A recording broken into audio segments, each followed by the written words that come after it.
The girl I had been with for 8 years was getting engaged to another man. As a parting gift, it seemed, I was thrown into a jail cell. It was on the day of her wedding that she would finally learn the secret I had guarded for all those years.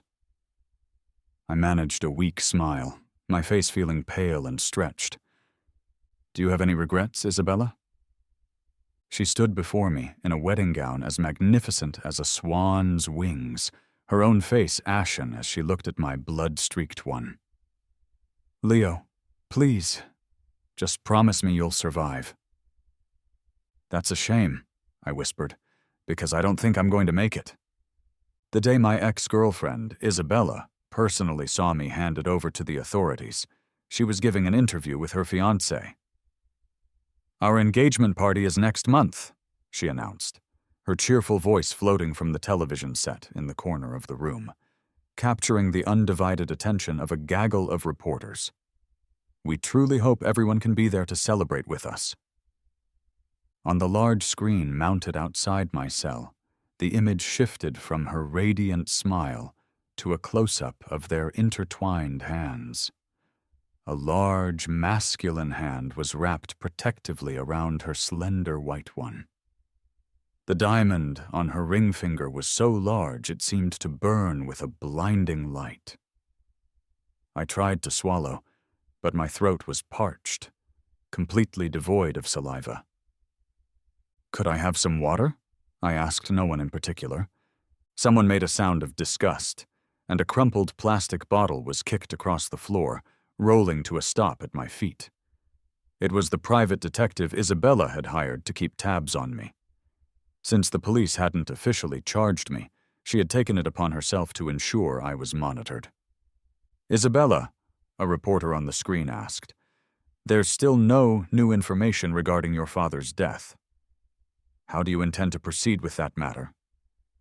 The reporter had skillfully shifted the conversation to a far more sensational topic. I twisted the cap off the bottle with my uncuffed hand as Isabella's familiar voice filled the air. "I will not allow anyone who harmed my father to get away with it," she said, her tone firm. "They will face the consequences." The detective glanced back at me, his face a mask of contempt. My hand tightened around the plastic bottle, trembling slightly, my thirst suddenly forgotten. 2 weeks ago, Isabella's father, Mr. Sterling, had fallen from the top of his company's skyscraper. Only 2 people were with him on that rooftop, myself and his business partner, Marcus.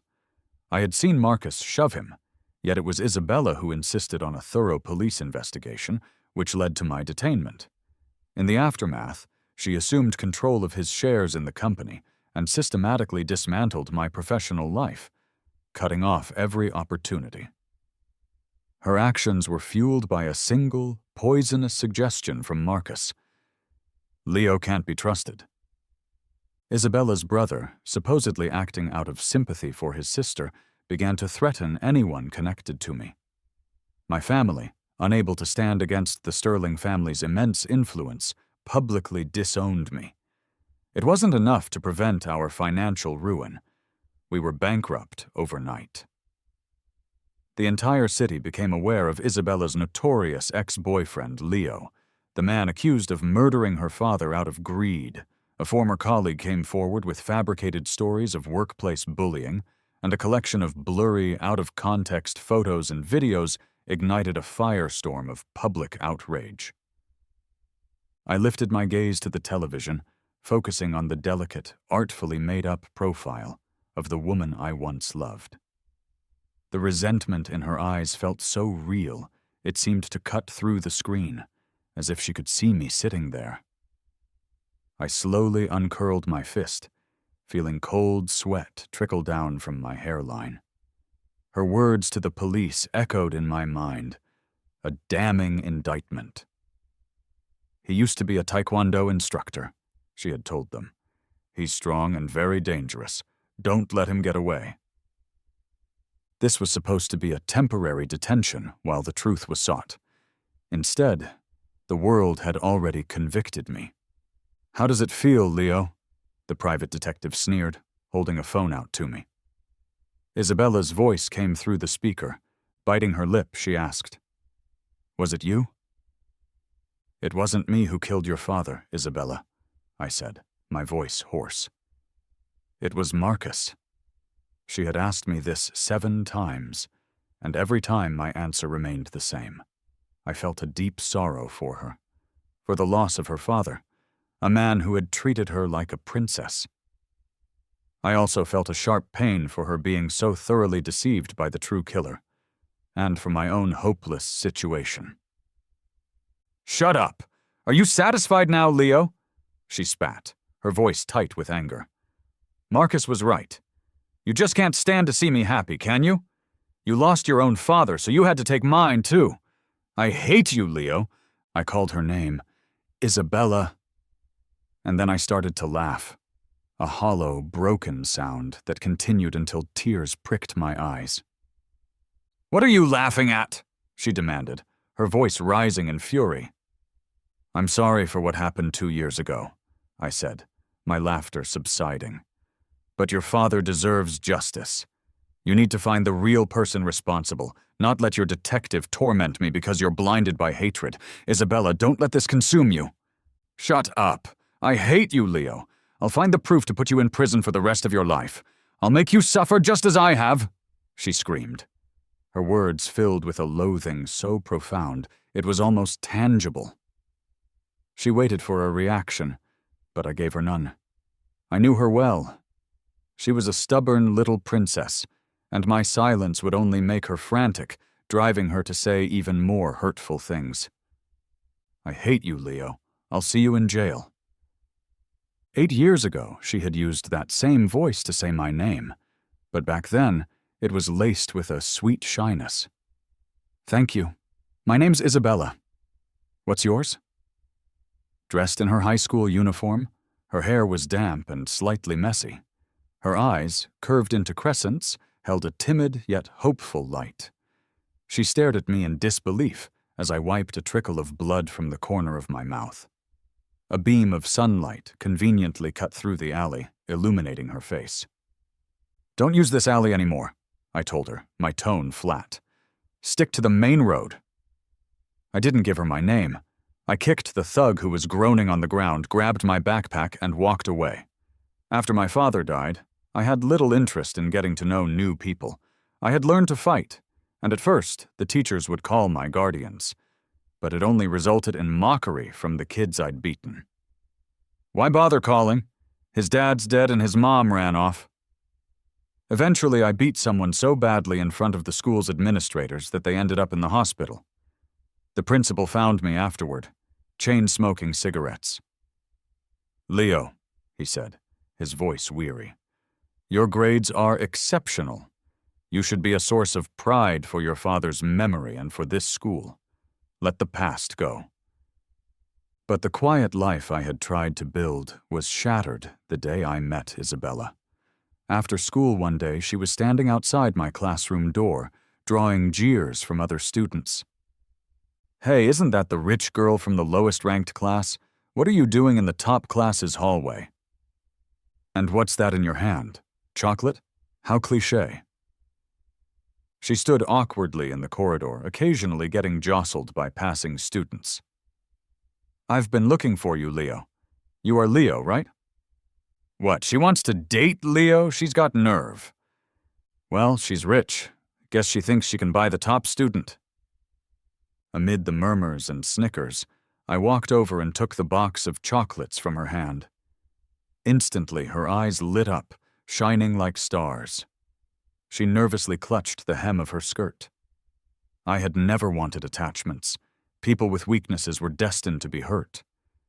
But 8 years ago, I willingly made myself vulnerable. "Leo, can you help me?" she had asked later, her voice small. "They're always bullying me. They say I only got into this top high school because my family pulled strings, but I didn't.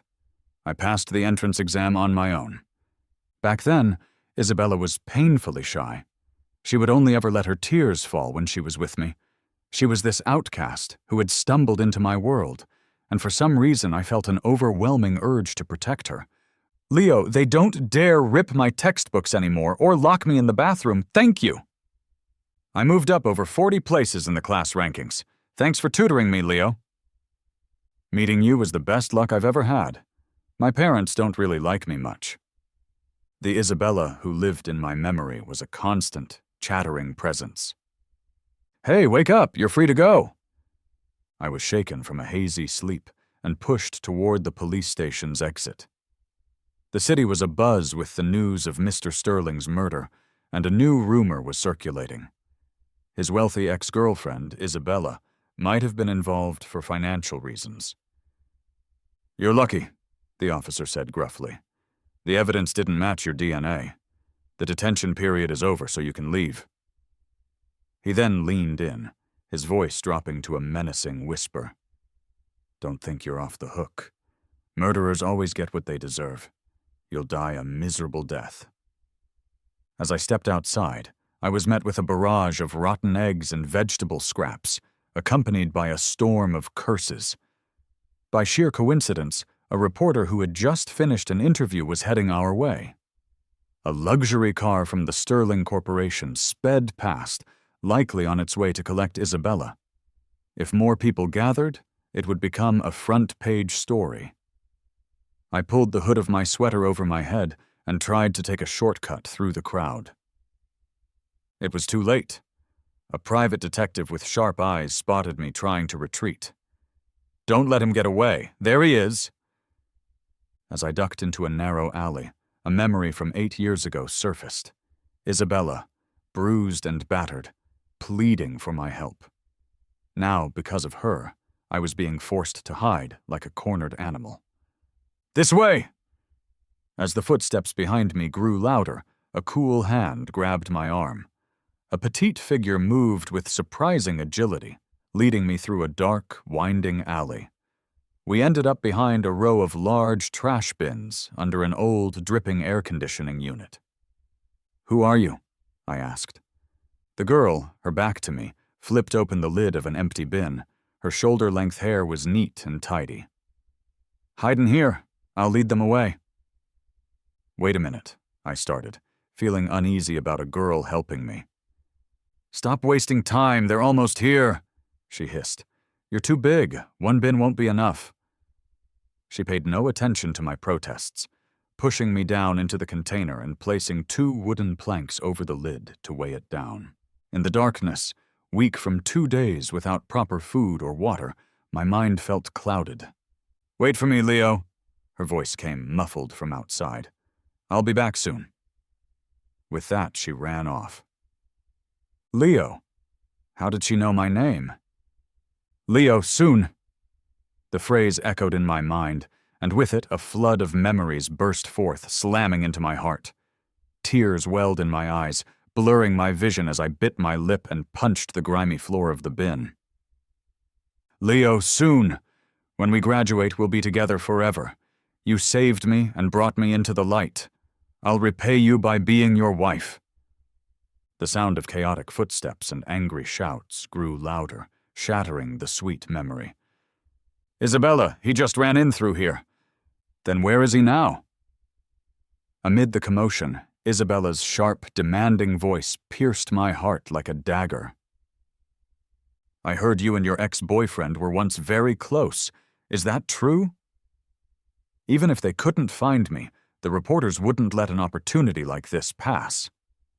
Impossible, she replied, her voice cold and dismissive. He was never worthy of my affection. Knowing him was the greatest mistake of my life. The world now believes we are enemies. How could they know that you were the one who once begged me to fall into the trap of your love? Leo? Leo! A voice called out softly. The lid was lifted, and seeing the small hand reaching for my arm, I spoke calmly. You should go. Thanks for the help, but you shouldn't get involved anymore. You're just a kid. Don't be silly, she said. I leaned against the wall, closing my eyes as a wave of dizziness from dehydration and hunger washed over me. Then, everything went black. How is he? The patient is showing signs of severe exhaustion. Get him on a stretcher. We need to start an IV. My body felt cold and numb. Before I lost consciousness completely, I saw the girl again, this time in a nurse's uniform, her face etched with concern. "Leo, hang in there." "What would you like to eat? A meat-filled pastry or maybe some porridge? Lean meat porridge?" "Leo, you jerk!" Isabella's voice shattered the peace. It took me a moment to realize I was in a hospital room. She was knocking over medical instruments, one by one, as if it was the only way she could release her fury. "Isabella, don't hurt yourself," Marcus said, his brow furrowed with concern as he held her. "Leo," she seethed, turning her glare on me. "Seeing your true colors now, I can't believe I ever loved you." I stared at the shattered equipment on the floor, saying nothing. My silence only seemed to enrage her further. She lunged forward, trying to rip the oxygen tube from my nose. "Marcus is right. You don't have parents, so you're trying to drag me down with you. Why would you do this to me?" She wept, her cries filled with pain and hatred. "Leo!" "I can't just ignore how you hurt Isabella in the past," Marcus said, holding her protectively and speaking with an air of righteousness. "And I won't give you any chance to hurt her again. If it weren't for you, Isabella would never have. And then you just abandoned her." Watching them cling to each other, the irony was almost suffocating. "Isabella, can't you remember? You were the one who begged me to run away with you. 4 years ago, during an important company meeting, I received a frantic call from her. 'Leo, please, take me away from here. Take me away.' "Isabella, calm down. What's wrong?" I cut the meeting short, stepping out to take the call. "Dad wants me to leave the country. He's arranging a marriage for me, and I don't want to go. I don't want to be used for a family alliance. Leo, you have to take me away. Please." "Don't worry, Isabella. I'm in a meeting right now, but just calm down and tell me where you are. I'll come get you immediately." "Leo, you have to come or I'll die. If you don't come, I'll die." Her desperate screams spurred me into action. I hastily ended the call, gave a few quick instructions, and then raced to my car, driving toward the city center. I couldn't bear the thought of the girl I loved suffering. The image of her helpless tears made my mind spin. I forced my shaking hand to steady itself as I tried dialing her number again. "Leo, why aren't you here yet? Hurry, I don't want to go back with my dad. I'd rather die." Eventually, her phone became unreachable. She had been hit by a truck while trying to cross a busy street. At the same time, escaped fugitives were taking hostages nearby, causing a massive traffic jam that blocked even the ambulances from getting through. When I finally found Isabella at the hospital, she was covered in blood and had lost consciousness due to severe blood loss. The doctor informed me that if she didn't receive a blood transfusion immediately, she could go into shock and face life-threatening consequences. Just as I finished signing the blood donation consent form, her father, Mr. Sterling, arrived. "Isabella is in this state because of you," he said, his voice cold as ice. "From this day forward, I never want to see you near her again." I knew it was partly a threat, but I also received a private message that made it clear I couldn't risk dragging her into my dangerous world. I agreed to Mr. Sterling's demand. I resigned from my job, erased all traces of my connection to Isabella, and disappeared from her life. I never imagined the world could be so small. 2 years later, the company I was working for in a different city was acquired by the Sterling Corporation. I ran into her at the new company headquarters. In that moment, a whirlwind of emotions churned inside me, but I suppressed them all. The girl who had once sworn she would only marry me had accepted the aggressive advances of Marcus, and was now flaunting their relationship. He even stole my project proposal, put his name on it, and presented it as his own gift for the company's anniversary.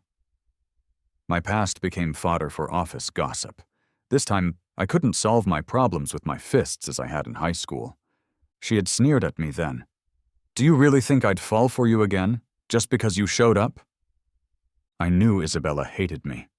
She believed I had abandoned her because I didn't want to care for a woman who was in a coma and might never wake up. She had no idea that every time I had donated blood, it was for her. I had stayed by her side until she regained consciousness, while her new fiancé, Marcus, was nowhere to be seen. "You only approached me for money from the very beginning, didn't you?" She accused me, her words like daggers. "You took my father's money, and now you've plotted to kill him as well. Leo, did you really think I would never find out?" Those icy words rained down on me, shattering what was left of my heart. "Isabella," Marcus said soothingly, "it's all right now. I'm here. He can't hurt you anymore."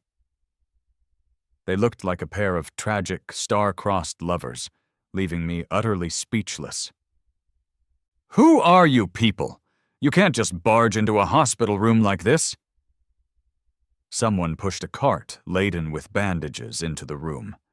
It was the girl who had helped me in the alley, now preparing to draw my blood. "Who do you think you are? I am a lady of status. Don't you dare speak to me that way," Isabella snapped. "I don't care who you are. My patient needs his vitals checked, and even the king himself couldn't stop me from completing my duties." The nurse boldly pushed them aside and began checking my monitors. Seeing the disconnected oxygen tube and the scattered equipment, she flared up like an angry rabbit. "You two, don't even think about leaving until you've paid for all this damage. I'm not going to swear at you, but believe me, I could—" Isabella's face went pale with fury, and she vented all her frustration on me. "Leo, murderer! You killed my father! All the humiliation I've suffered these past years is because of you! I hate you!" Her harsh curses echoed through the hospital corridor, loud enough to startle the woman in the adjacent bed who had kindly pressed the call button for me the day before. "Stay away from me! Oh, Isabella!" "Isabella, what happened to the profound love you always spoke of? How could it vanish so completely?" "If that's the case, then go on and be the high society elite you claim to be. Just consider the years we spent together a lapse in judgment. Leo, if you all don't leave this instant, I will call the police and have this entire incident documented as evidence. Let's go, Isabella. We can deal with him later." "Leo, I won't let you get away with this," she vowed as Marcus led her away.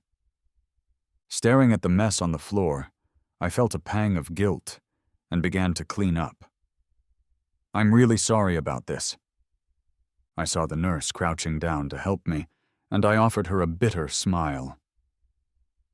"An apology is what counts," she said, "but it's not you who should be saying it." She optimistically gathered the shattered pieces of a vase, holding them up to the light. "Maybe we can glue this back together. It could be a creative vase. We could even put some lilies in it. Young lady, what's your name?" "Chloe, and please stop calling me young lady.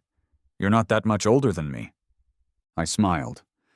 "Maybe it's a professional habit. I'm used to being in a position of helping others." "Well, thank you for helping me twice now. Let me buy you dinner tonight." "Sure," she agreed readily, her cheeks flushing slightly in the soft light of the setting sun. "Leo, do you know how I knew your name? It's on your medical chart." She tidied the remaining shards and pointed a free hand toward my bedside table.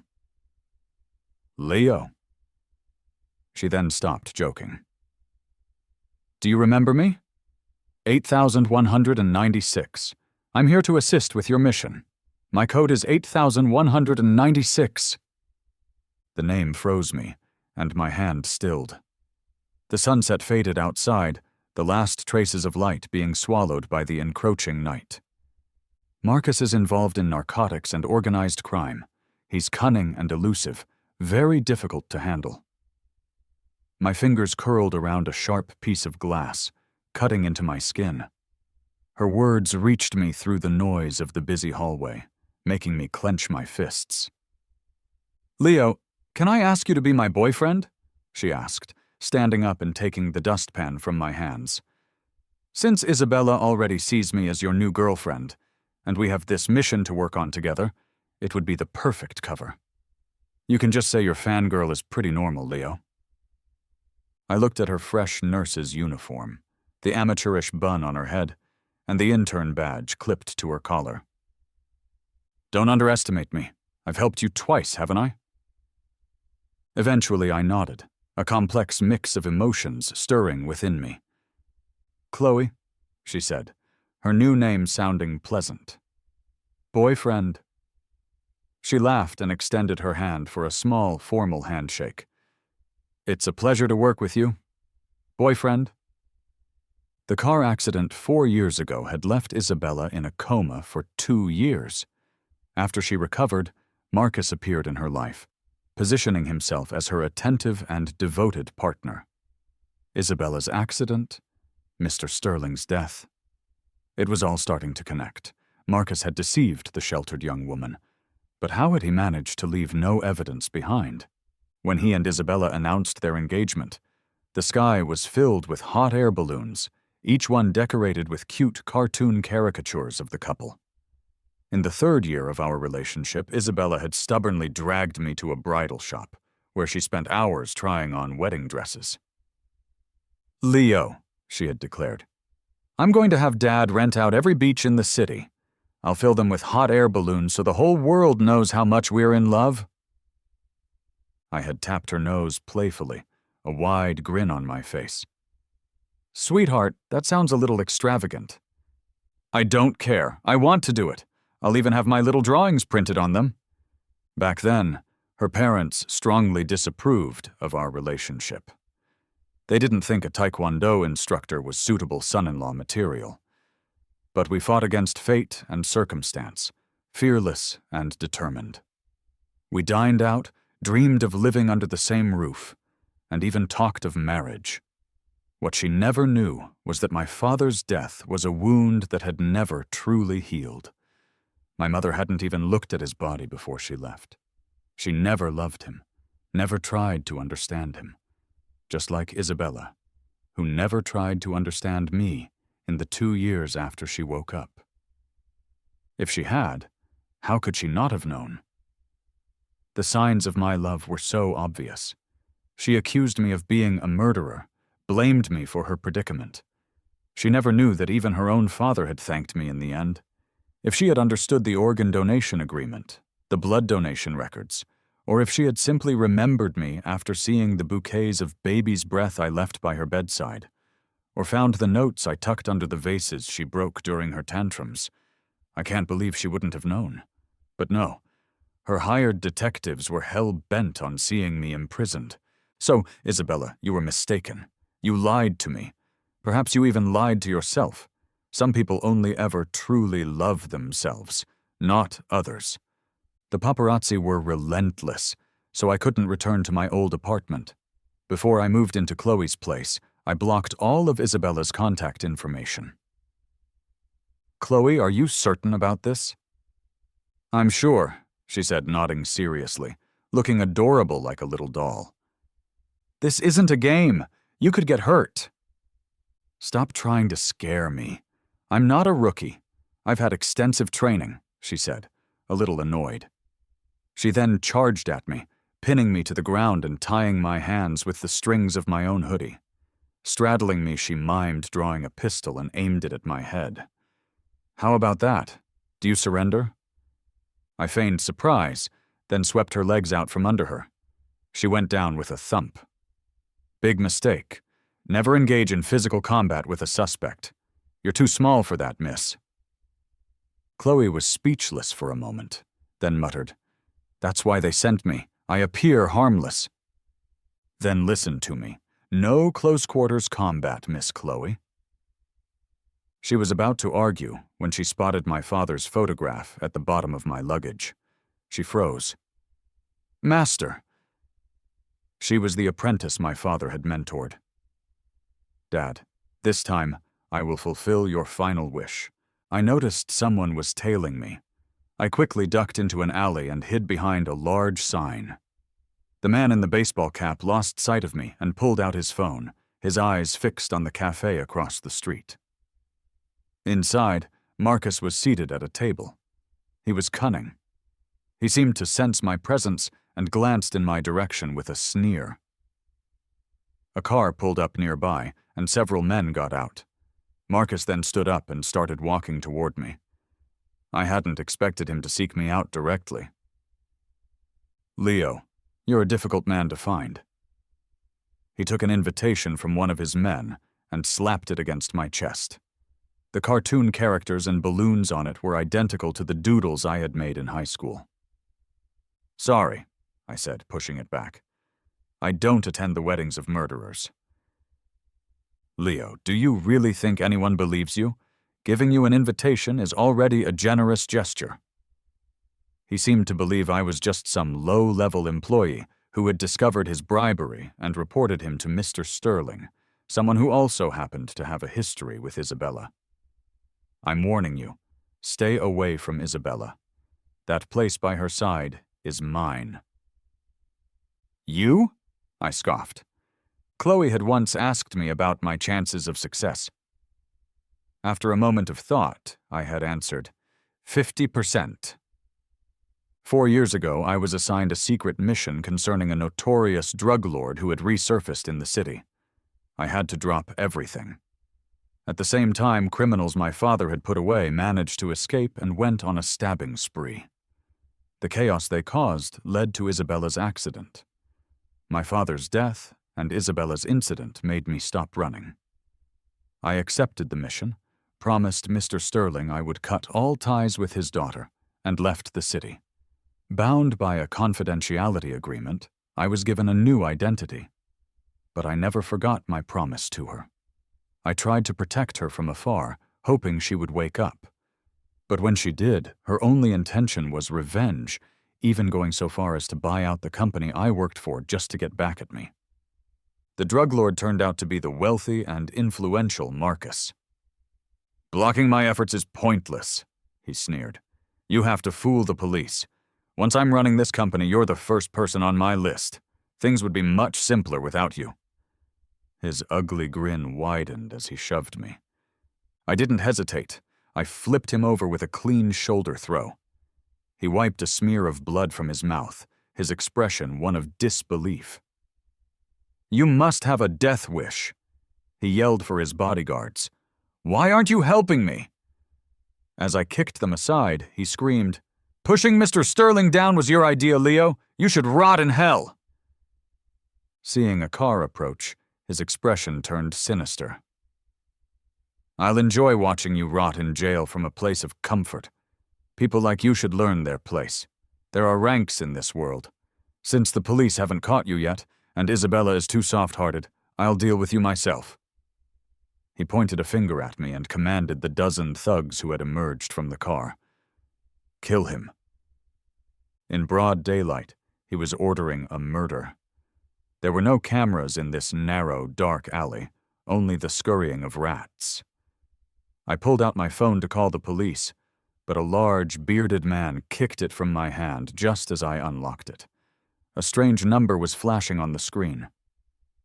"I'm Isabella. I want to meet with you, Leo." The phone buzzed loudly on the grimy pavement. I was trying to call for backup. The group of men surrounded me.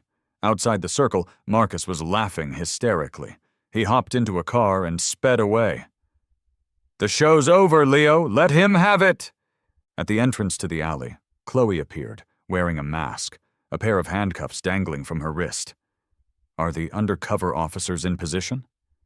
I dodged an attack, and a gun that had been pointed at my head was knocked away before it could be fired. With reinforcements arriving from both ends of the alley, the dozen or so hitmen were quickly subdued and loaded into an unmarked van. "Great teamwork, boyfriend," Chloe said with a sweet smile, unzipping her jacket to reveal her nurse's uniform underneath. "Did you get the wedding invitation?" "Nope." "So how are you planning to get in?" "Crash it, of course." When I finally turned my phone back on, I had over a dozen missed calls from Isabella. I opened a text message to find a long, scrolling thread.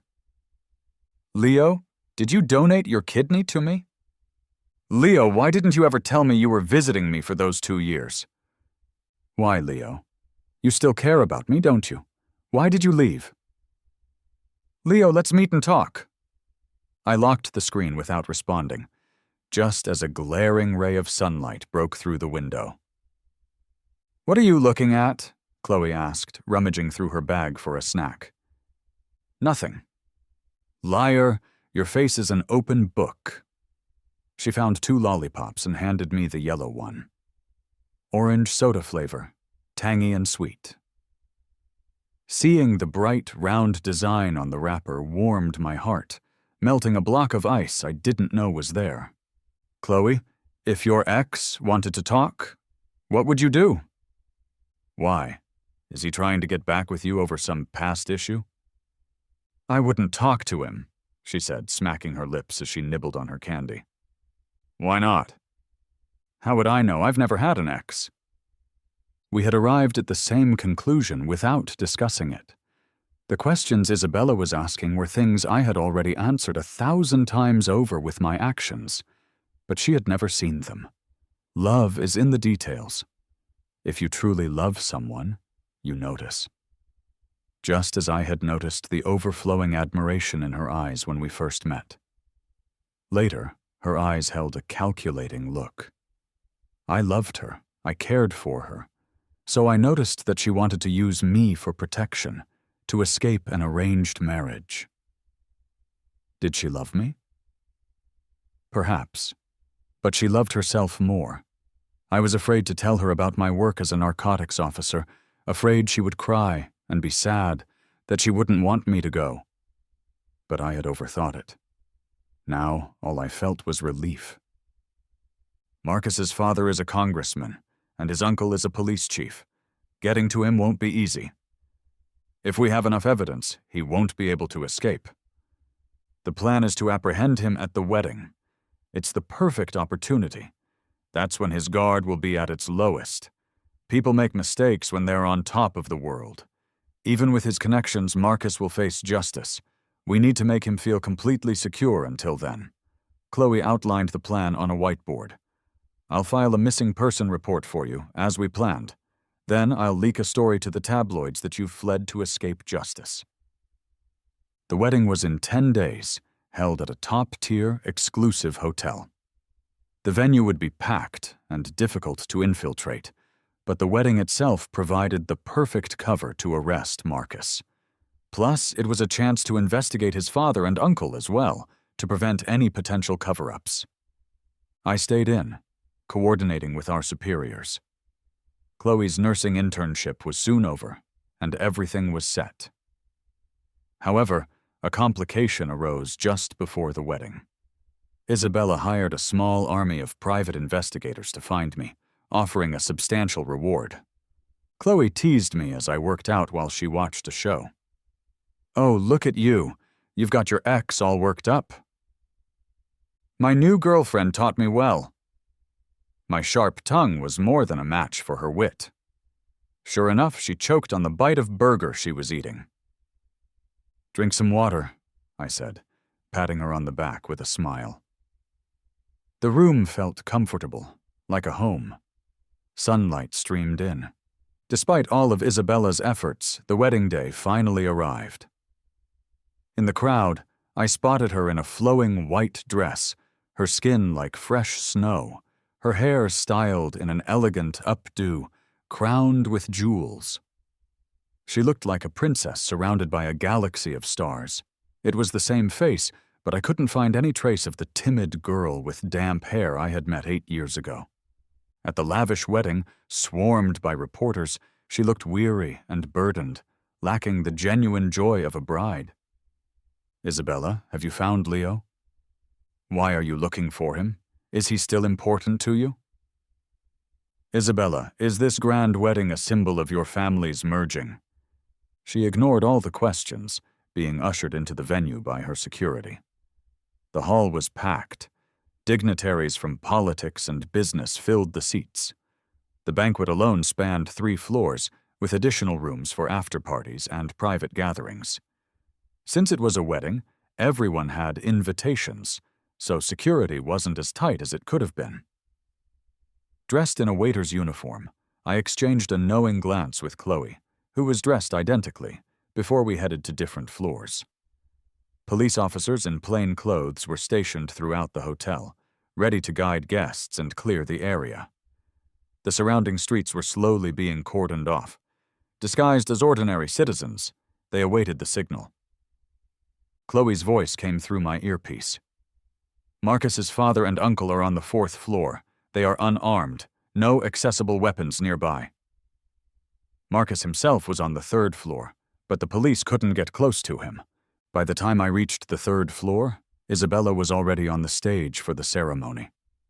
Her eyes scanned the crowd, and despite my disguise and the throng of people, she spotted me in a corner. When our eyes met, she gasped, her face lighting up with an excited, hopeful expression. "Leo, I knew you would come back for me." Her shout drew the attention of every guest, including Marcus, who was standing nearby. I realized the situation was rapidly deteriorating and pressed the emergency button on my communicator. All the undercover officers on the 3rd floor moved in to assist, but it was too late. Marcus had a gun pointed directly at Isabella's back. "Don't move or I'll shoot!" Everything happened so quickly that the guests were momentarily frozen, staring in shock at the groom holding a gun. A few seconds later, panic erupted, and people started running for the exits. Isabella turned, her face a mask of disbelief as she stared down the barrel of the gun. "Marcus, what are you doing? I'm your bride. Why are you doing this?" "Isabella, I am done with you," he sneered. "Your attitude is insufferable. We're about to be married, and you have the audacity to call out for your ex-boyfriend? Did you really think I would just stand by and let you humiliate me? I was going to deal with you after the wedding. But you know what? This is better. You're disgusting. And you, Leo, I didn't expect you to still be alive, let alone bold enough to show up here. Take one more step and I will kill her." Isabella was trembling with fear, her face pale, tears streaming down her cheeks as she looked at me. She pleaded with her eyes, just like the first time we met 8 years ago. "Please, save me." Through my earpiece, I received confirmation that the 2 targets on the 4th floor had been apprehended without incident. It seemed Marcus hadn't arranged for any backup. Apparently, he was so consumed with taking over Isabella's business that he had let his guard down for the wedding. We just needed to prevent him from firing his weapon and ensure everyone's safety to make the arrest. "Marcus, holding your own wife hostage? That's really pathetic," a voice chirped. Chloe swung in through an open window, pulling one of her signature quirky faces. "Who are you to talk to me like that?" Marcus's venom shifted from me to Chloe, making my heart leap into my throat. "You're a coward, a spineless coward, a monster in human skin." As she spoke, a video began to play on the large screen behind the stage. It was the footage Chloe had secretly recorded of Marcus ambushing me in the alley and ordering the hit. The frightened guests began to murmur, pointing fingers at Marcus. His face twisted in a mask of rage, and he fired a shot into the ceiling, a crazed look in his eyes. "Damn you!" I got Chloe's message. As a furious Marcus turned the gun on her, I lunged at him. At almost the same instant, the other undercover officers rushed the stage, and together we managed to rescue Isabella. "Leo, I knew you'd come back! I'm all right, don't worry, Leo, I'm okay," she cried, clinging to my clothes and refusing to let go. Marcus, realizing he was cornered, pointed his gun at Chloe and dragged her behind the heavy stage curtain. "Chloe!" I ignored Isabella's cries, my heart pounding in my chest. Chloe had been taken. "Leo, where are you going? I'm right here!" Isabella sobbed, pulling at my sleeve, unwilling to let me leave. "Let go, Isabella." She froze, disbelief washing over her face at my cold tone. "Leo, it was all my fault. I won't throw tantrums anymore. I believe you now. It was Marcus who killed him. But you also deceived me, didn't you? Doesn't that make us even?" She forced a smile, but it couldn't hide the trembling of her lips. "Isabella, let go of me. I have to save her." I was afraid I would lose control and be harsh with her. "No, I'm scared! Leo, stay with me!" That was the real Isabella. Selfish, thinking only of herself. I shook my head with a bitter smile, my eyes fixed on the spot where Chloe had been pulled behind the curtain, and everything had gone silent. A deep sadness gripped my heart. I couldn't let anything happen to her. "Hold her," I ordered the nearby officers. "I need to save Chloe." "Leo, come back! Leo, don't go!" "Let me go! Let me go!" "Stop resisting, Marcus! It's over!" In the standoff behind the curtain, the cunning, privileged Marcus glared at me with an intense, burning hatred. "You think you're so great? You want to save her?" He let out a maniacal laugh, bending over with the force of it. Chloe looked pale but managed to flash an OK sign with her fingers behind her back. A searing pain shot through me, as if someone were yanking on my nerves. Suddenly, Marcus ripped her earpiece out with force, leaving a bleeding cut on her neck. I found a strange calm within me and stared directly at Marcus. "9 years ago, during that drug bust, wasn't your fiancé killed?" He froze, staring at me in disbelief. "Who are you?" I smiled, meeting Chloe's wide, frantic eyes as she shook her head fiercely. "I know where she's buried." Of course, Marcus didn't know. He had already been a fugitive at that time. "Tell me," he snarled, his teeth clenched, his eyes blazing with a red fury. The rich kid Marcus was a lifelong criminal, but he had genuinely loved his childhood sweetheart. He had returned to the city for her, and to get his revenge on the police. "Of course," I said. "Drug dealers are evil, but even they can love someone." He loved his fiancée, yet he still pursued Isabella after he came back. Mr. Sterling had noticed something was amiss as soon as Marcus began courting his daughter, and had started a secret investigation. When Marcus found out, he decided to kill him. I happened to be working undercover at the company at the time. Mr. Sterling's suspicions about me had lessened by then, and I had no motive for the murder. He was a sharp man. He had once asked why I would promise to stay away from Isabella only to return years later. I never answered, but I think he figured it out. That's why he called me during his confrontation with Marcus on the rooftop. By the time I arrived, Mr. Sterling had already fallen, and Marcus was loudly proclaiming his innocence, telling security to arrest me. When Isabella arrived, she only listened to one side of the story, firmly believing I had killed her father. I lost all hope at that moment. Even her own father had seen the truth, but she saw nothing. Was her pain really because she loved me? "Don't be hasty. Let me tell you a secret," I said, looking at Marcus, who was slowly losing interest in Chloe. I decided to share the secret I had kept from Isabella for 8 long years. "I was one of the narcotics officers who arrested you, codename 7693.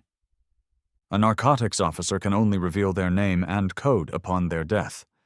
When my father passed away, he couldn't reveal his either, because his son was also a narcotics officer."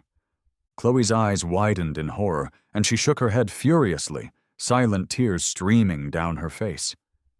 She knew I was preparing to sacrifice myself. Okay, maybe I was being a little dramatic, but saying it out loud made it feel more real. Bang!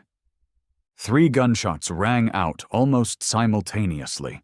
Blood splattered everywhere, and both Marcus and I collapsed to the floor. "Leo!" Despite the blood gushing from my chest, I reached back and held Marcus down. Through my earpiece, I called to the officers outside. "Marcus is apprehended. Mission 7693 is complete." Chloe pulled out her handcuffs and secured his hands behind his back, tears streaming down her face as she looked at me. "Call an ambulance! Call an ambulance!" When the curtain was finally pulled open, the dim dressing room was flooded with light. Blood began to drip from my mouth onto my white waiter's shirt. "Stop shouting, you amateur nurse. You're definitely going to fail your internship." Those 3 shots had left 2 holes in my chest. Chloe couldn't stop crying. After Marcus was escorted away, she rushed to my side and held my hand. "Hold on, Leo. We haven't broken up yet. You're still my boyfriend. If you die, who's going to change my light bulbs?" Isabella rushed over and pushed Chloe aside, looking equally frantic and worried. "Leo, you still love me, right? Tell me you do." But looking into her eyes, I realized there was no love left in me for her. My heart no longer beat for her. "Isabella," I managed to say, "the only weakness I ever had, you turned it into a knife and stabbed me with it." She staggered back in her grand, swan-like wedding dress, her face pale as she stared at me, covered in blood. As soon as she heard my words, her expression crumbled. "Leo, please, promise me you'll live. Promise you'll live and still love me, okay?" But sadly, the love I held for 8 years had long since faded, evaporating like smoke. I couldn't fall for her again. I wouldn't respond to her pleas anymore. Leo, I was wrong! I was wrong!" A wealthy heiress, kneeling at her own wedding, admitting her mistakes. That would surely be a top trending story, wouldn't it?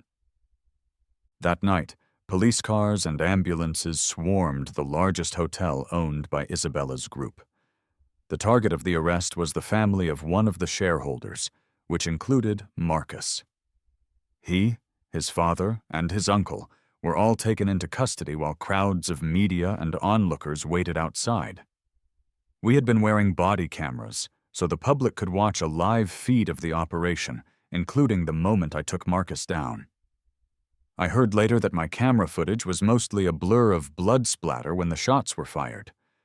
That blood had even frightened a child being held by her parents in the crowd. But they didn't complain. Instead, they begged the police, "Please, go help him. We're begging you, help him now." The entire city was buzzing about the arrest of the drug dealers.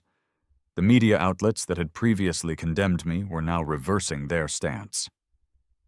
Chloe, who had previously been the top writer penning stories about my supposed escape from justice, was now writing about the hidden life of an undercover narcotics officer. I laughed from my hospital bed, watching her eagerly peel fruits for me and buy me meals. I'm letting it go. Okay, the truth is, part of the deal involved that new story. "Boyfriend, have some fruit."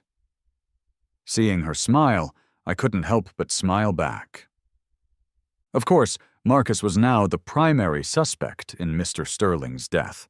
However, he was crafty and had cleaned the crime scene meticulously, making the investigation difficult.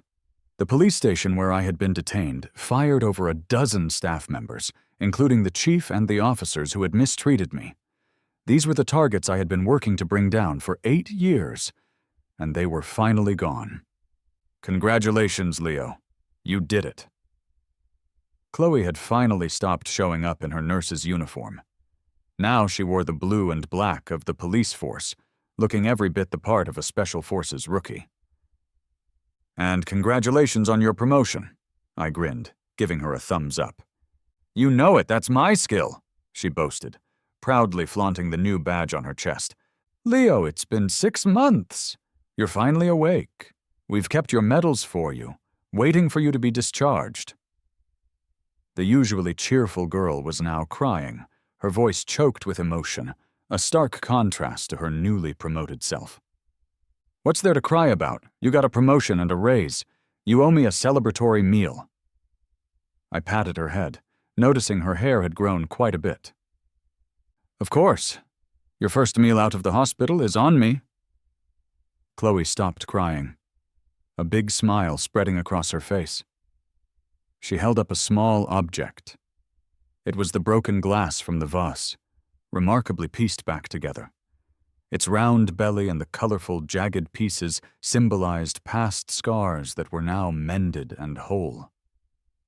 A few fresh lilies were placed inside, swaying gently in the morning light, creating a cozy and inviting sight.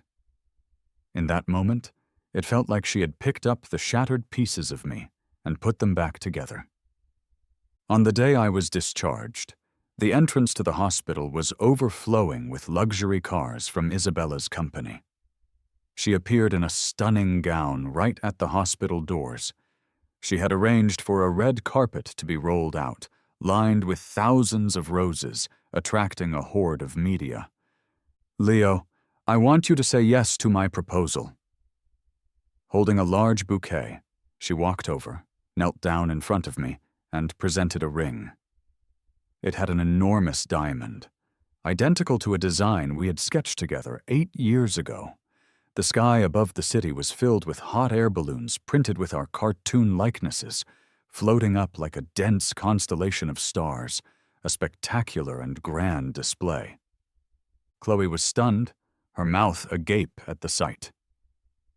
"Not to be rude," she whispered, "but does this mean you don't have to buy me dinner now, Leo?"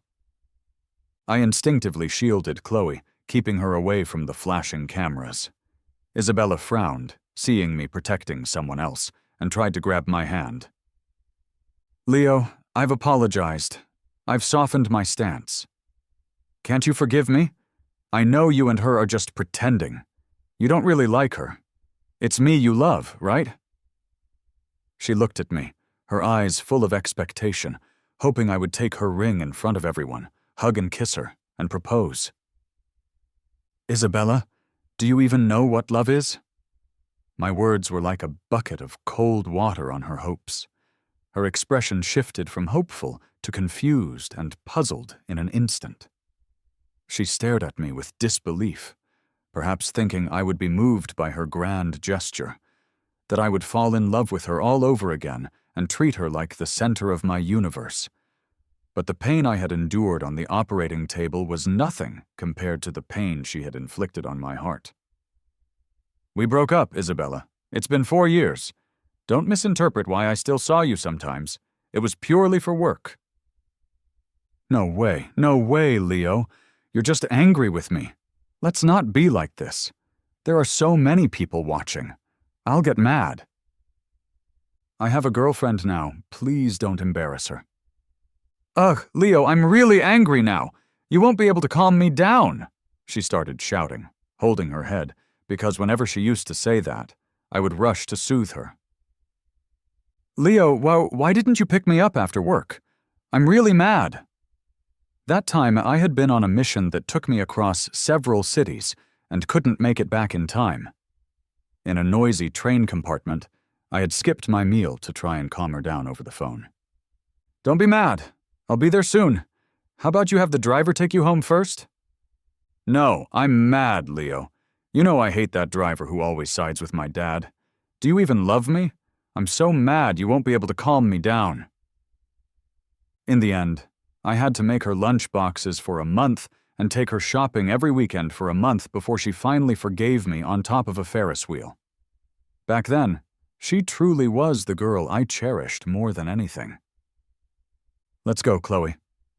I turned away from Isabella and walked down the red carpet with Chloe on my arm, ignoring her. "This is a public space, Isabella. I've already called the police. Disturbing public order is a detainable offense." "Leo, come back!" Behind us, camera flashes were exploding everywhere, but the girl in my arms was just excitedly muttering, "These are the best quality roses. They're so expensive. Let me just grab a few." I couldn't help but laugh, picking her up to stop her. "No grabbing. This meal is on me." At that, Chloe instantly settled down. "I want spicy seafood, crispy roasted goose, curry potatoes, fried chicken wings, burgers, and shaved ice." With the media chasing us, I carried her through a series of back alleys, leaving them far behind. "Can you manage running like this, right after getting out of the hospital?" "What do you think?" she asked, a blush creeping up her cheeks as she buried her head in my shoulder and said nothing more. Before we went back to Chloe's home, I prepared myself for the possibility of being turned away. After all, the rumors about Isabella and me were everywhere. It would be normal for her parents not to like me. When I met them, they stood up so suddenly I thought they were about to ask me to leave. To my complete shock, They knelt down as if to bow to me. "No, no, please don't do this." Panicked, I knelt as well, trying to lift them up, but they were insistent. Chloe stood on the sidelines, watching us with an amused expression. "Please, get up. I can't accept this." Finally, they stood, and both turned to Chloe. "Daughter, you haven't told Leo, have you?" I didn't understand. Chloe's face went bright red in an instant. "Oh, Mom!" "This girl hasn't told you yet," her parents continued, smiling at me. "Your father was our family's savior.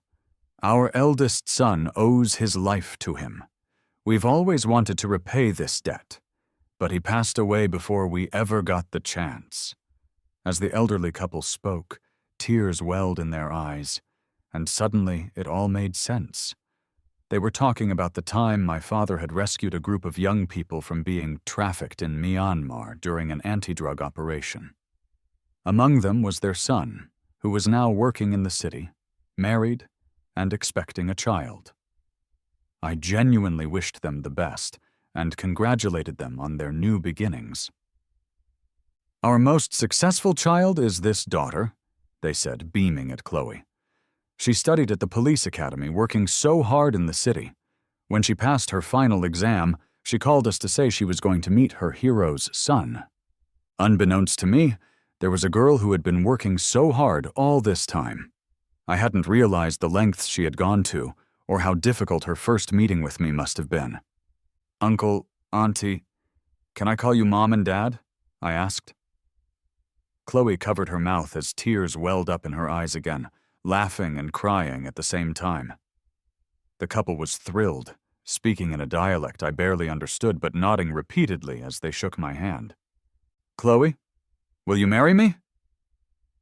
I had the ring ready for a long time, fearing that such an amazing girl might find me frivolous or unreliable. "Sis, please say yes," a child yelled, running in from outside, followed by a couple. "Brother, sister-in-law, why are you here?" "To see your happiness, little sis." Chloe was sobbing now, her hand trembling as she reached out. I pulled her into my embrace and kissed her forehead. My love for her wasn't just a youthful infatuation. It was a steady, enduring stream. Since Marcus kept appealing, the police were still searching for direct evidence of the murder. For now, only the charges of drug trafficking and aiding a jailbreak could stick. I was once again sent to investigate at Isabella's company. Standing there again, I marveled at how quickly time had passed. Isabella had hired a private investigator who had unraveled everything from the past few years, and she finally understood the misunderstandings between us. After collecting evidence, I went to Mr. Sterling's former office to copy some files. Even without direct evidence, a complete chain of circumstantial proof can be just as damning.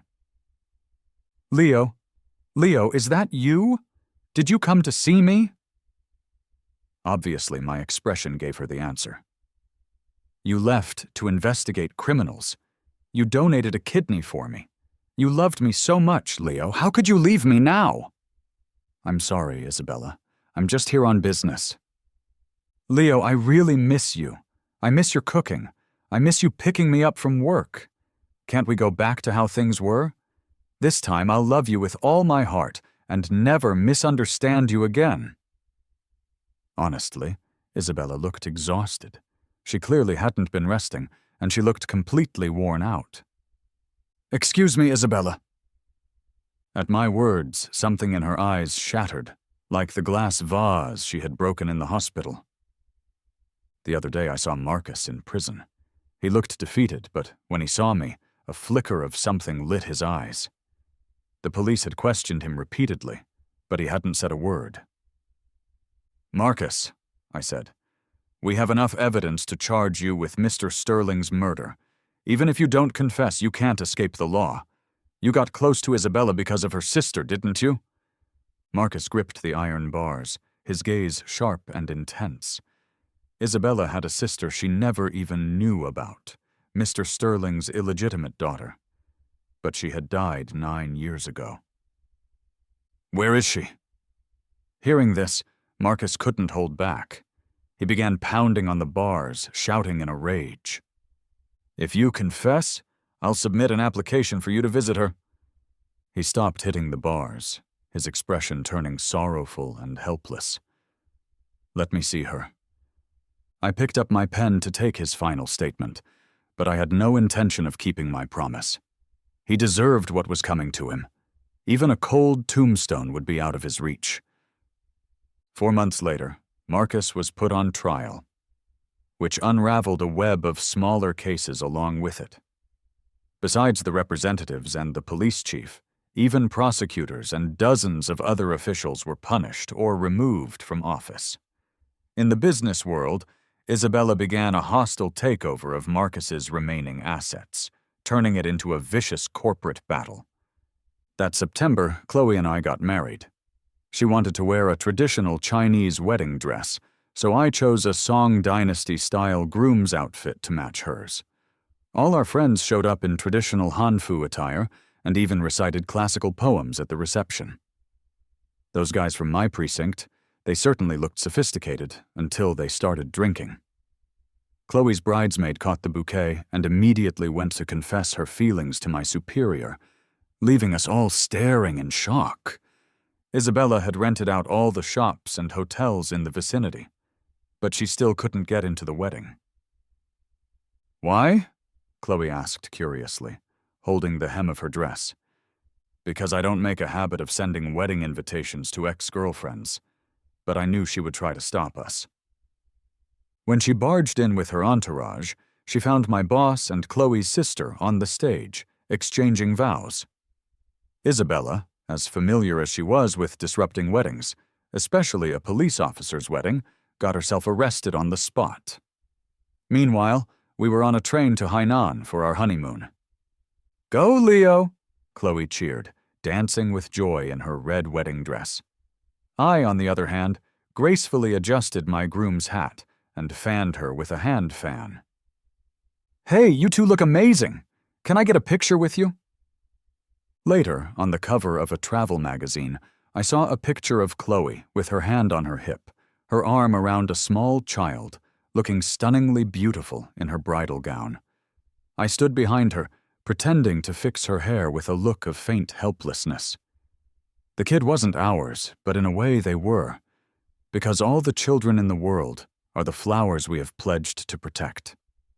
3 days after we returned to the city, my mother, who had been gone for 9 years, showed up at my door.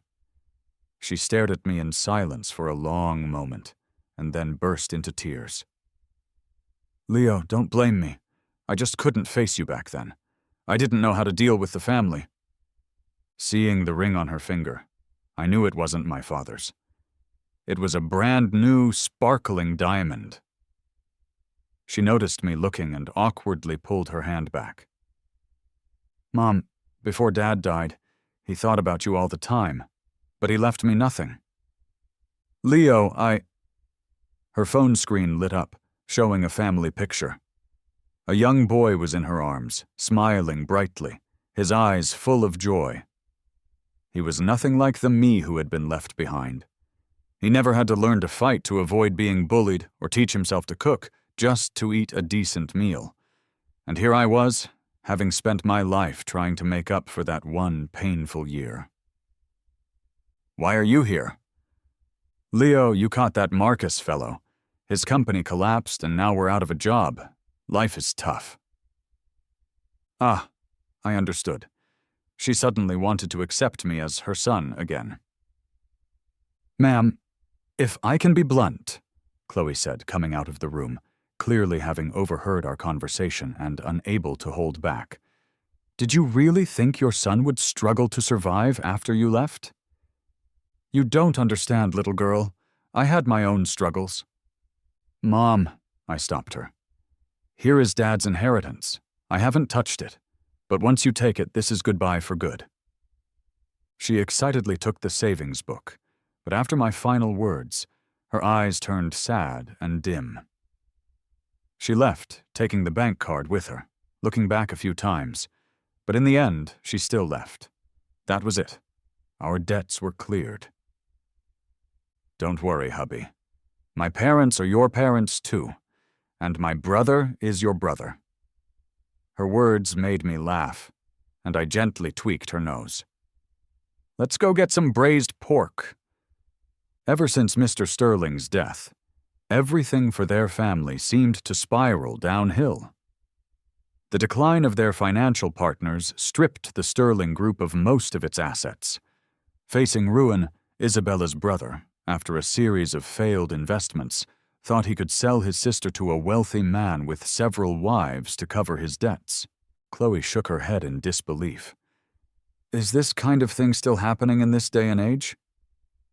I stroked her slightly rounded belly, urging her to finish her chicken soup. You're pregnant. You should be watching cute things, not listening to this nonsense. Our baby was already 3 months along. The doctor said it was perfectly healthy, with all indicators normal. When the baby was 5 months along, Chloe's mother came to the city to be with her for the delivery. This baby is such a kicker. It's got to be a girl. But on the day of the delivery, I was on duty. I was caught on my way back by an emergency call. Patrol 2, there's a hostage situation at 6 South Street. Get there ASAP. By the time I arrived, the hostage already had a cut on her neck, but thankfully it wasn't deep. Just as I moved in to assist, another man rushed from the shadows, wielding a knife. The crowd had been cleared by the traffic police. I had just subdued the first hostage taker, and my hands were full. I was hoping to kick the weapon away as the second man got closer, just trying to hold on until backup arrived. Leo! In the midst of the crisis, someone rushed from the crowd, ignoring the officers who were trying to stop them, and stood directly in front of me. I handed the person I had restrained over to an auxiliary officer and saw Isabella fall, a stab wound in her abdomen. I quickly kicked the attacker, pinning him to the ground. Call an ambulance! Isabella struggled to crawl over, stubbornly shaking off the hands of the officer trying to help her. Leo, is there really no way for us to go back to how we were? She cried, offering a humble plea, hoping for the same softness of heart I had shown her when we first met all those years ago. Blood flowed from her stomach, staining her white dress a deep red. I've learned how to love, Leo. I've learned how to love. Can't you love me just one more time? She knew the answer I had already given her, even as she seemed willing to risk her life for me. Now, Isabella, your company has been engaged in unfair competition. Let's follow procedure and get you to the hospital. Isabella seemed indifferent, allowing her hands to be cuffed behind her back. As blood continued to flow from her abdomen, she only stared at me, her eyes red and teary. Leo, are our 8 years together just gone? She knew she might never see me again after this. She wouldn't be in jail for long for the company's crimes, but she also knew I wouldn't come to visit her. As we gazed at each other from a distance, the loving words of that long-ago summer now seemed like fleeting fireworks against a dark sky, centuries in the past. But I would face all my scars with a smile, because now there was a girl I needed to protect, and I would create a new world for her. Take care, Isabella. The neon lights of the city flickered, and colorful fireworks lit up the sky. She watched the reflection of the fireworks in my eyes, tears streaming down her face as she shook her head fiercely. My Leo, my Oliver, why don't you love me anymore?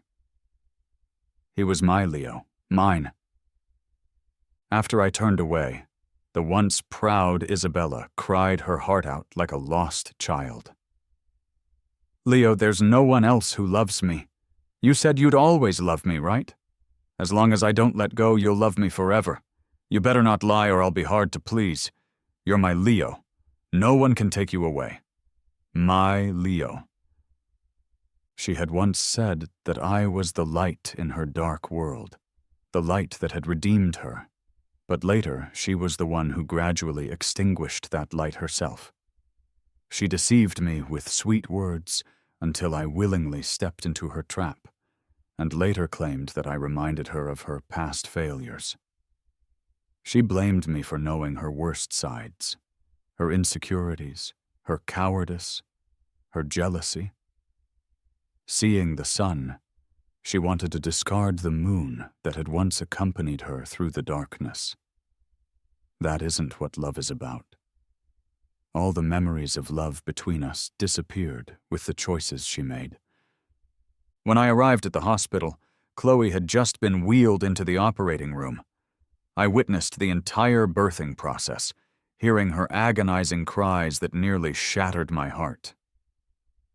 "Never again," I whispered. "We are not having a second child." Chloe's mom was right. It was a girl, wrinkled and with reddish skin. Looking at the tiny, ugly child, I felt a strange sense of melancholy. "Don't worry, man," the mother in the next bed joked. "Your wife's so pretty. The kid is bound to be a beauty." When we celebrated our baby's first month, Chloe had recovered, almost back to her lively, cheerful self. "What's the gossip? Spill it." I was holding the baby as she and her friends chattered away. Not paying attention, I got a little pee on my pants. "You know that rich girl? Didn't she run away because she didn't want to marry some tycoon?" Chloe listened intently, almost as if I weren't even there. "She got into some trouble with the law and was jailed. After she got out, none of her relatives would take her in. I saw her working at a McDonald's, and she's selling all her designer bags on the second-hand market." Chloe nodded thoughtfully and continued sipping her soup, still listening to the gossip. I chuckled and went to change the baby's diaper. I rarely saw Isabella after that, and I barely remembered our past together. Before long, we took a family photo as a trio and moved into our newly renovated house. Finally, after 6 months of airing it out, the indoor air quality was good. Chloe transferred to a desk job due to some health issues, while I often started my days early and ended them late. She wouldn't let me change jobs, always waiting up for me, no matter how late I came home. "I've learned to cook now," she told me, "so you don't have to make breakfast before you leave. Don't worry about me, honey.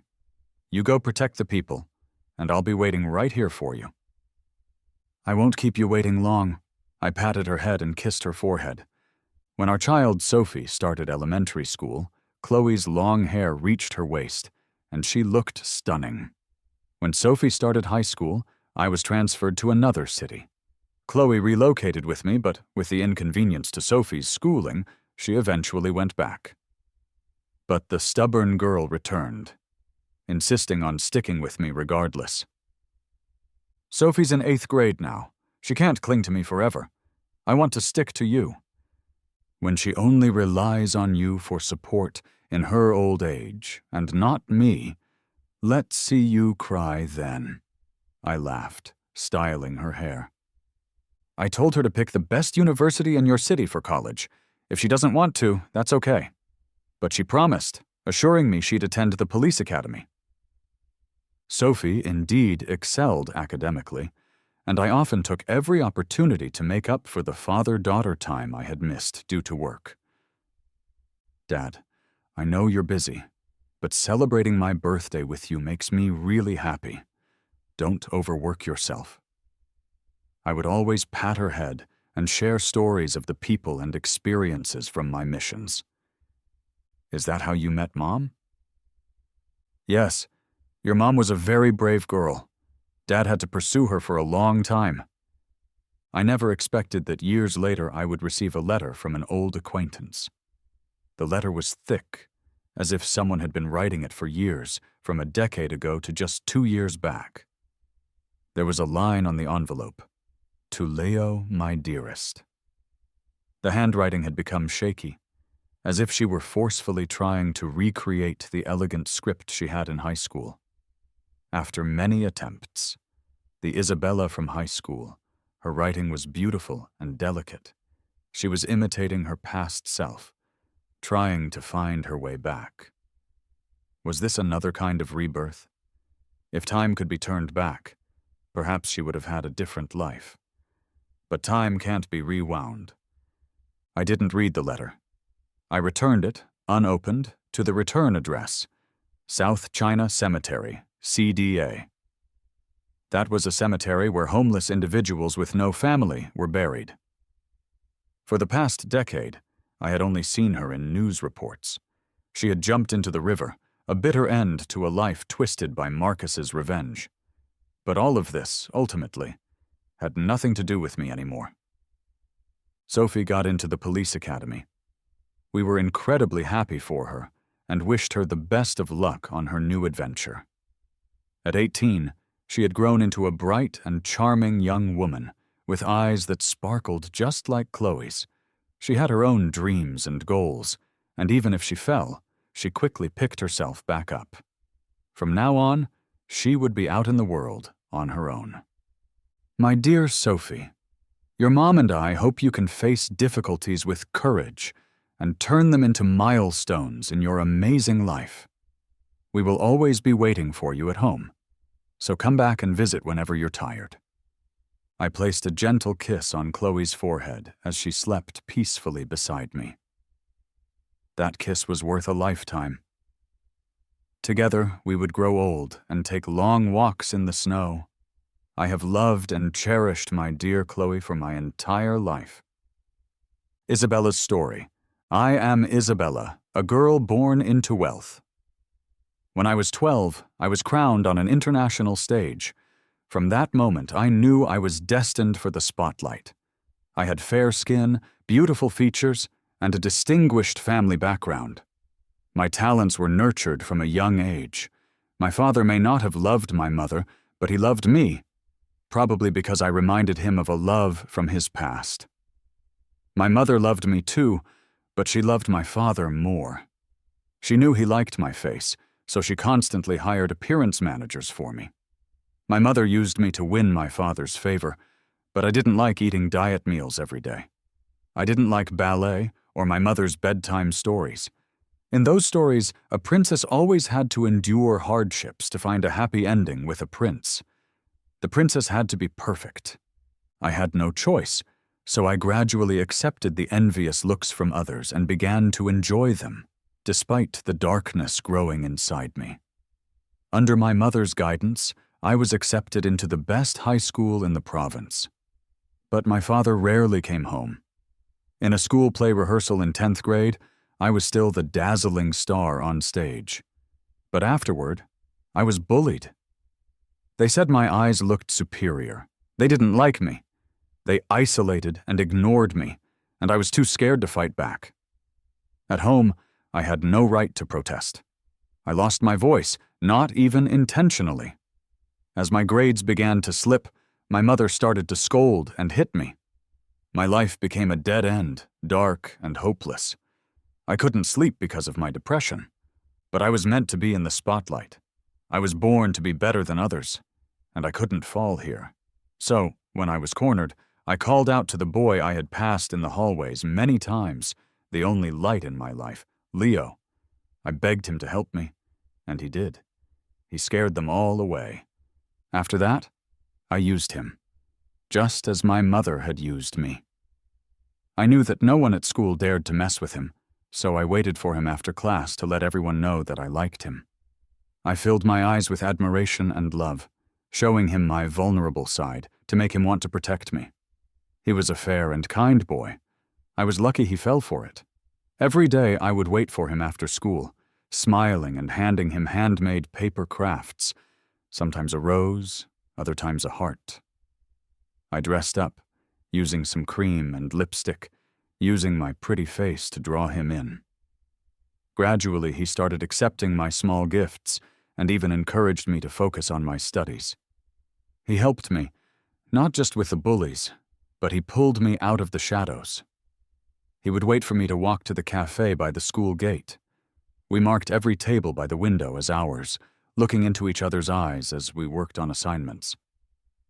After countless hours together, I realized I had truly, deeply fallen for his earnest, handsome, sunny face.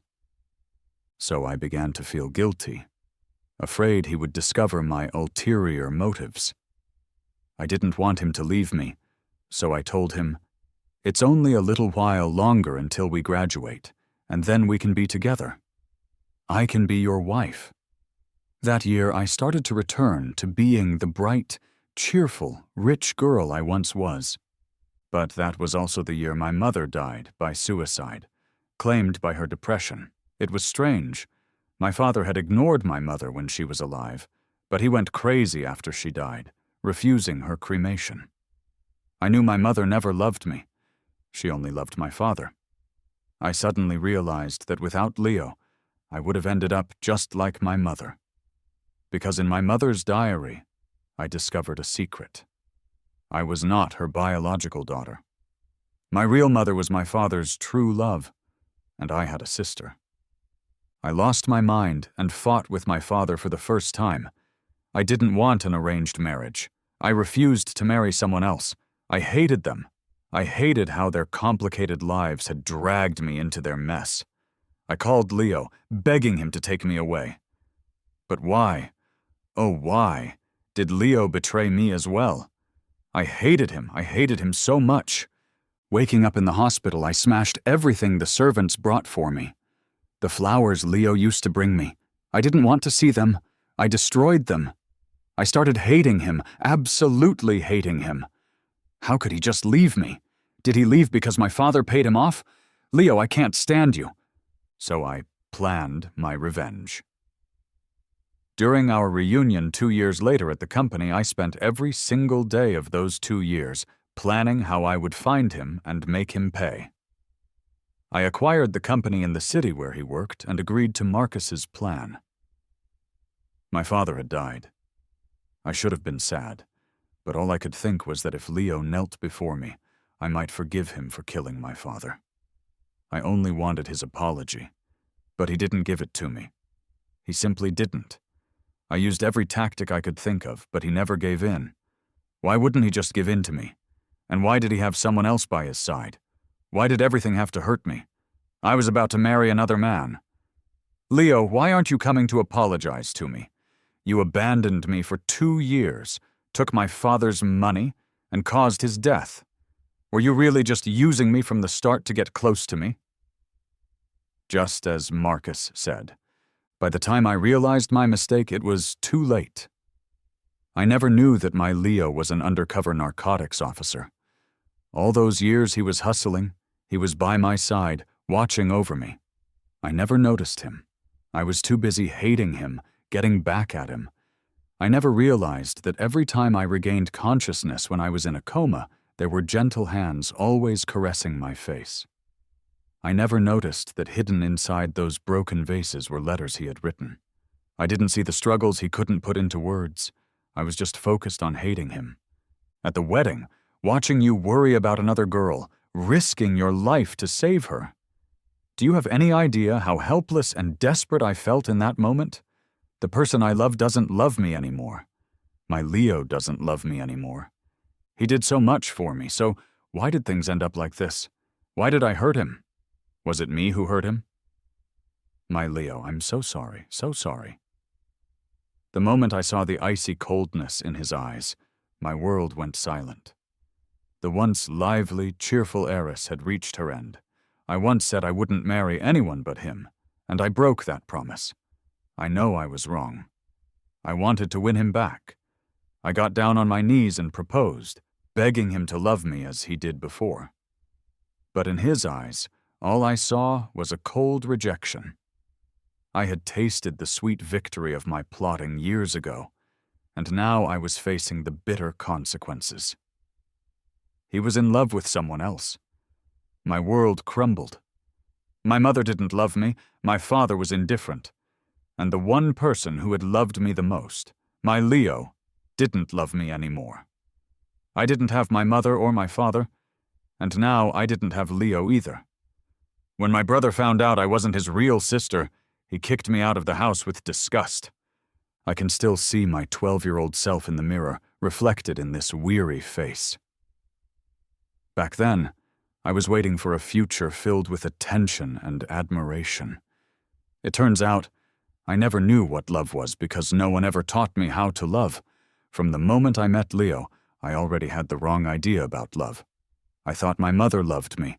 I thought my father loved me. And then I went and lost the one person who truly did. He's married now, with a child, a picture of happiness. I live each day trapped in the memory of our best time, when we were 18. On the summer solstice, with a body full of scars, I hopelessly fell into the sea. My Leo, can I meet you in the next life? I promise I'll never hurt you again.